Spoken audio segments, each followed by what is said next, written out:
Նկատել եք, կան մարդիկ, ովքեր ինչ էլ խոսում ես, ոնց էլ խոսում ես, իրենք միշտ ճիշտ են դուրս գալիս։ Նույնիսկ եթե իրենք բացահայտ սխալ են, միևնույն է, կարողանում են ճիշտ ֆոնի վրա, ճիշտ լույսի ներքո ներկայացնել իրենց կարծիքը, իրենց տեսակետը ու իրենք միշտ կարծես հաղթող են դուրս գալիս։ Շուտով այդ մանիպուլյացիոն կետերի մասին կխոսենք YouTube-ում, բայց մինչ այդ խնդրում եմ սիրելիներս, մի տրվեք այն ամենատարրական սադրանքներին ու մանիպուլյացիաներին, երբ անցյալի որևէ կոմպոնենտ համեմատում են ներկայի հետ։ Ինչու՞։ Որովհետև անցյալում ամեն ինչ շատ այլ է եղել։ Չի կարելի ամեն ինչ թողնել, վերցնել մեկ բան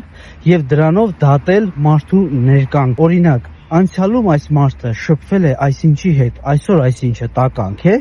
հələ տեսեք սրա հետ ով է շփվել։ Ես մեղավոր եմ, որ ես ինչ-որ մեկի հետ հիմա շփվում եմ, ինքը վաղը մյուս օր կարող է ինչ-որ բան անել, որը ինձ էլ հաճելի չի։ Դուք կատարյալ եք, ես ոչ, մյուսները ոչ։ Անկախ նրանից, որ ոլորտում ես, քաղաքականություն, արվեստ, մշակույթ, այս երգիչը երգել է այսինչի օրոք։ Այս նախագահան այնինչի օրոք այն նախագահի հետ լավ է եղել։ Այնինչի օրոք այդ ժամանակներում շատ բաներ այլ է եղել։ Չի կարելի տրվել այդ մանիպուլյացիաներին ու ավելորդ դիտումներ ապահովել։